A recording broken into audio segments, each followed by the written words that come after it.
रोज एक नई कहानी देखने के लिए चैनल को सब्सक्राइब करें और बेल आइकन दबाना ना भूलें। माया गुस्से में रसोई में बड़बड़ाती हुई चिली पटेटो बना रही होती है और चिली पटेटो बनाते हुए वो खुद से बोलती है, हे भगवान, मैंने कौन से चाइनीज का बुरा कर दिया था जो मेरे पल्ले चाइनीज खाने वाली सास दे दी।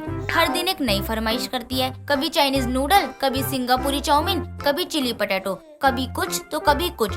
हद ही कर दी। पेट है या कुआं जो भरता ही नहीं है।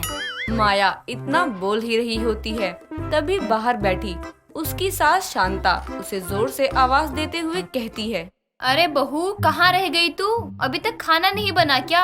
अरे मेरे पेट में चूहे कूद रहे हैं। मेरा चिली पटेटो बना कि नहीं? अरे बनाया नहीं? जी माँ जी, बन गया, बस लेकर आ रही हूँ, बस थोड़ा रुक जाओ। अरे जल्दी ले आ बहू, मुझसे और नहीं रुका जा रहा है। बस माँ जी आ गई, 1 मिनट तो रुक जाओ। माया जल्दी जल्दी चिली पटेटो बनाकर शांता के पास ले जाती है और उसे खाने को देती है। तभी शांता उसे कहती है, अरे बहू सुन, जरा मेरे फोन में वो चाइनीज लड़के वाला वीडियो लगा दे। एक साथ इतना सारा खाना खा जाती है जो। माँ जी वो फूड चैलेंज वाला वीडियो? हाँ हाँ, वही वाला लगा दे बहू। खाना खाते हुए देखने में बड़ा मजा आता है। हाँ हाँ, बस नहीं चलता आपका। आप तो फोन में घुसकर उसका चाइनीज खाना भी खा जाओ सारा।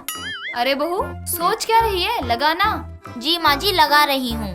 शांता के कहने पर माया उसके फोन में चाइनीज फूड चैलेंजिंग वीडियो लगा देती है, जिसके बाद माया मुंह बनाकर वहां से चली जाती है और शांता आराम से अपने चिली पटेटो के मजे लेती है।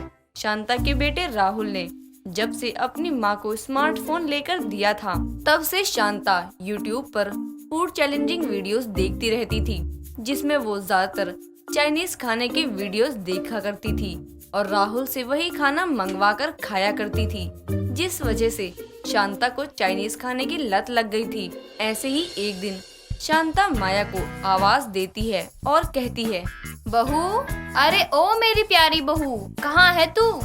जी माँ जी कहिए, क्या हुआ है? बहू, कल मैं बाजार गई थी ना, तो मैंने वहाँ से आते हुए देखा कि बाजार में एक नई चाइनीज फूड की दुकान खुली है। हाँ तो फिर माँ जी? अरे बहू तो क्या, फटाफट से रेडी हो जा और चल हम उस दुकान में चलते हैं। पर माँ जी आपको पता है ना, मुझे चाइनीज खाना खाना पसंद नहीं है, मुझे नहीं खाना है। अरे बहू, नहीं खाना तो मत खाना, कोई बात नहीं, पर कम से कम मेरे साथ तो चल दे। मुझे अकेले जाने में अच्छा नहीं लगता है। हे भगवान, क्या मुसीबत है, खाइए, मरूं मैं इनके पीछे, करूँ तो क्या करूँ। ठीक है माँ जी, थोड़ा वेट करो, आती हूँ रेडी होकर, फिर चलते हैं।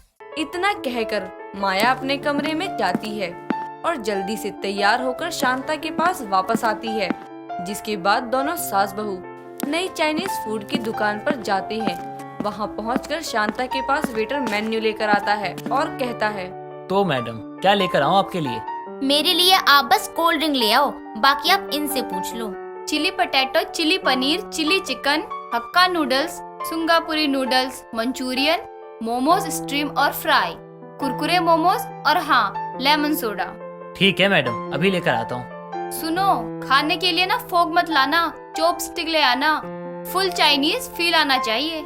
एज यू वांट मैडम, मैं ले आऊँगा। इतना कहकर वेटर वहां से चला जाता है। तभी माया शांता से कहती है, माँ जी ये क्या किया आपने? क्या हुआ बहू? माँ जी आपने इतना सारा चाइनीज खाना किसके लिए मंगवाया है? आपको पता है ना, मुझे कुछ नहीं खाना है। अरे बहू, मुझे सब याद है और ये सब मैंने अपने लिए ही मंगवाया है, तेरे लिए नहीं। सच में? माँ जी आप इस उम्र में इतना खा लेंगी? पच जाएगा आपको क्या ये इतना खाना? अरे हाँ बिल्कुल, तू बस देखती जा। तुझे नहीं पता तेरी सास कितनी बड़ी चाइनीज फूड लवर है। बस आने दे ऑर्डर। शांता इतना बोल ही रही होती है कि तभी वहां पर वेटर उसका ऑर्डर लेकर आ जाता है। टेबल खाने से अच्छी तरह भरा हुआ था और एक के बाद एक डिश खाकर शांता कुछ ही देर में सारा टेबल खाली कर देती है और माया भौचक्की की तरह उसे देखती ही रह जाती है और कहती है, माँ जी आप इतना सब खा गयी, आप चल पाएंगी? उनको फोन करूँ? आ जाएंगे स्कूटी लेकर, आपको घर तक छोड़ देंगे। अरे बहू कैसी बात कर रही है, ये तो बहुत थोड़ा सा खाना था। बहू ऐसे तो मैं 2 बार और खा लूं, पता नहीं क्यों चाइनीज खाना देखकर मेरा मन, पेट, दिल, जुबान भरता ही नहीं है। दिल करता है बस और। सही है माँ जी, यहाँ एक रोटी ज्यादा खा लो तो पचाने में आफत देती है, और आप इतना सब खाकर भी खाने की बातें कर रही हैं। चलो घर चलें। इतना कहकर शांता और माया दुकान से वापस आ जाती हैं। वक्त गुजरता जाता है और हर गुजरते दिन के साथ साथ शांता के चाइनीज लव बढ़ता ही जा रहा था। ऐसे ही एक दिन माया की पड़ोसन कविता उससे मिलने के लिए आती है और कहती है, और माया कैसी हो? हाँ मैं ठीक हूँ, तुम बताओ। बढ़िया हूँ। अरे मुझे थोड़े बीन्स चाहिए थे, तेरे घर पे है तो दे दे। हाँ है, पर बीन्स का तुझे क्या काम? तेरे घर पर तो बीन्स कोई खाता ही नहीं है।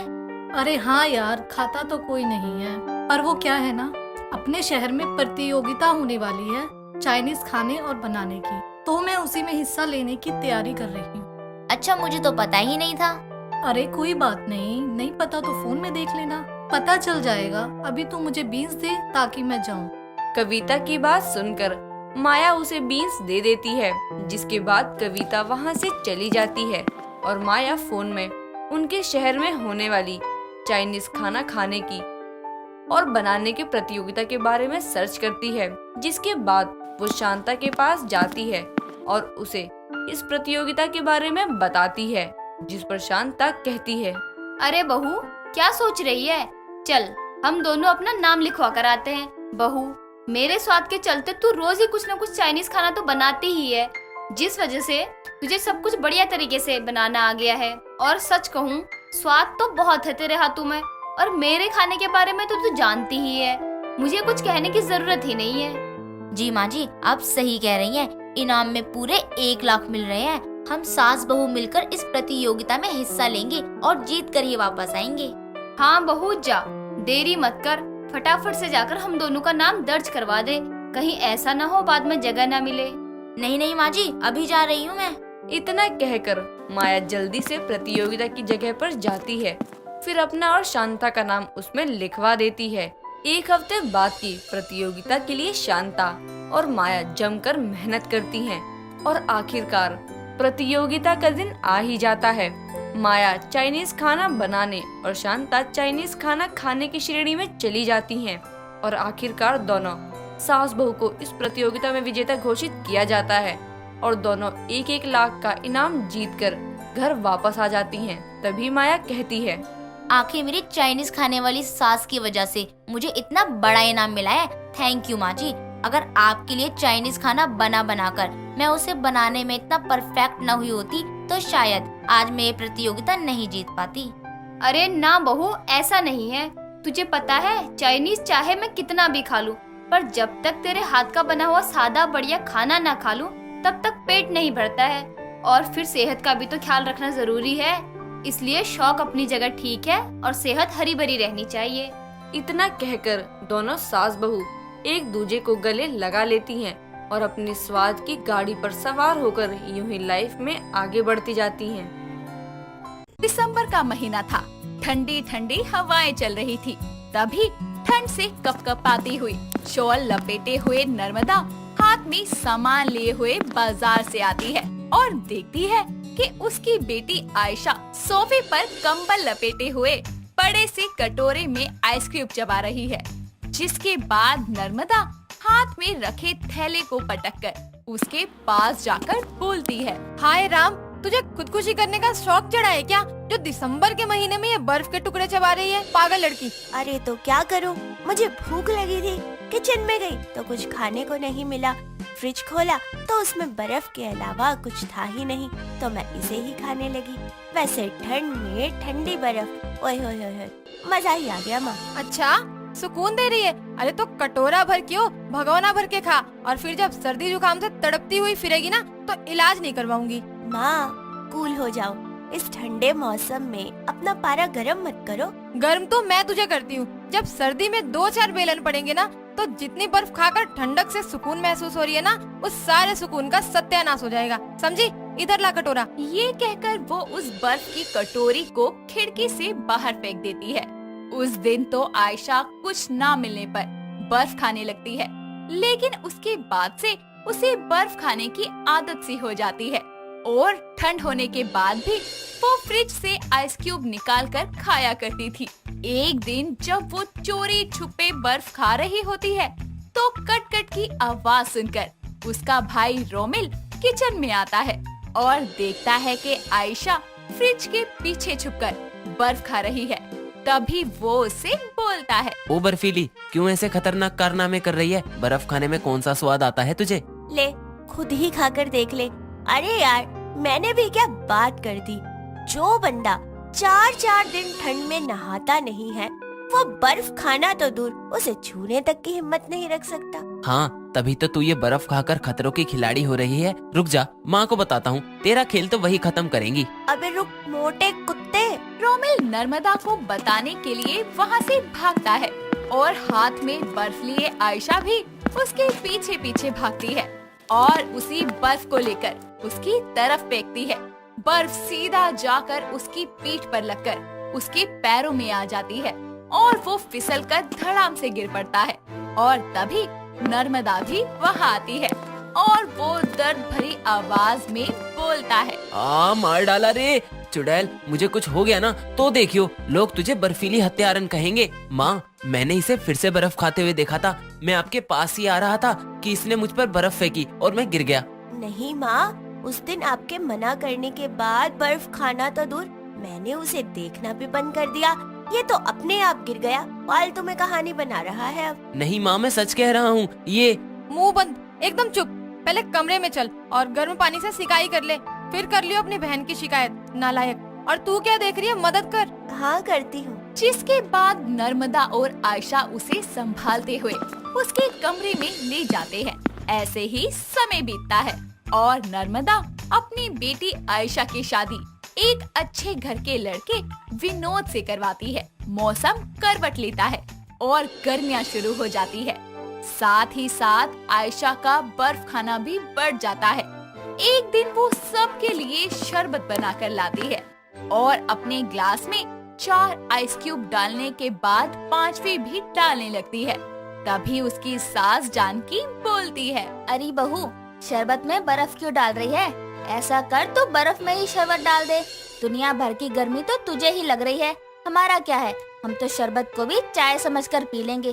क्यों बेटा, सही कहा ना? माँ ऐसा इसलिए कह रही है क्योंकि तुम्हारा ग्लास शरबत से ज्यादा बर्फ से भरा हुआ है। वो मुझे ज्यादा ठंडा शरबत पीने की आदत है ना, तो मैं बस आप लोगों के लिए आइस क्यूब ले आती हूँ। रहने दे, लेकिन बहू इतना भी ठंडा नहीं पीना चाहिए, दांतों में सिहरन सी हो जाती है। अरे ऐसा कुछ नहीं है माँ जी, अभी तो गर्मी है, मैं तो ठंड में भी बर्फ खा सकती हूँ। ये लो, मैं समझा रही हूँ तो ये मजाक करने बैठ गई। कुछ बोलना ही बेकार है। बेटा तू ही सुन इसकी बकवास, मैं तो चली कमरे में। इतना कहकर वो अपने कमरे में चली जाती है। वक्त बीतता है और मौसम एक बार फिर से करवट लेता है और कड़ाके की सर्दियाँ शुरू हो जाती है। जानकी घर में गाजर का हलवा बनाती है और उस डब्बे में पैक करके आयशा को देते हुए बोलती है, सुन बहू, ये हलवा तो सामने वाली मंजरी आंटी को दिया। और हाँ सुन, शॉल ओढ़कर जाइयो, बाहर बहुत ठंड हो रही है, बचकर रहना बहुत जरूरी है। हाँ माँ जी, मैं अभी देकर आती हूँ। जिसके बाद वो शॉल ओढ़े दस्ताने पहनकर हलवा लेकर पड़ोसन मंजरी के घर जाती है तो देखती है कि मंजरी हॉल में बैठकर मछली को बर्फ से भरी प्लेट में रख रही है। इतनी सारी बर्फ देखकर आयशा से रहा नहीं जाता और वो मंजरी को हलवा देकर उससे एक ग्लास पानी लाने को कहती है।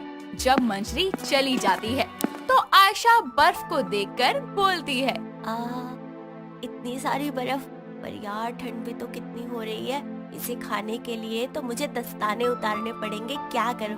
अरे छोड़ो ना, इससे पहले कि आंटी आ जाए मैं 2-3 बर्फ गटागट गटक लेती हूँ। इतना कहकर वो बिना दस्ताने उतारे ठंडी ठंडी बर्फ खाने लगती है।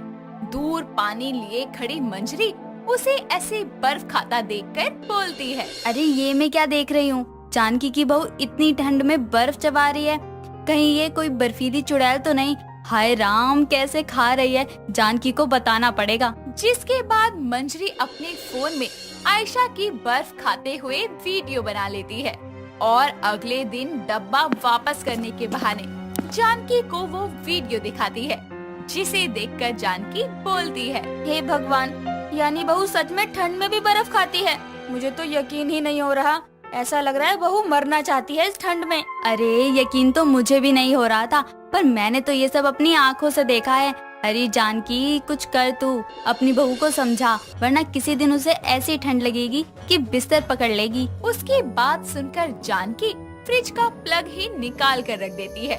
कुछ देर बाद आयशा छींकती हुई क्यूब्स लेने के लिए फ्रिज खोलती है, तो फ्रिज को बंद पड़ा देखकर अपनी सास से बोलती है, माँ जी फ्रिज क्यों बंद है? अरे ठंड का मौसम है, फ्रिज का कोई काम ही नहीं है, तो खामखा की बिजली क्यों खपाऊं? सब्जियां भी खत्म हो गई है, जब लाऊंगी तब चालू कर दूंगी, इसलिए अभी बंद कर दिया। और तुझे क्यों इतनी दिक्कत हो रही है? वो क्यों?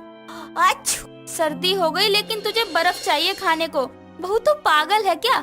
गर्मियाँ हो तो मैं समझ भी सकती हूँ, लेकिन इतनी ठंड में कौन बर्फ खाता है?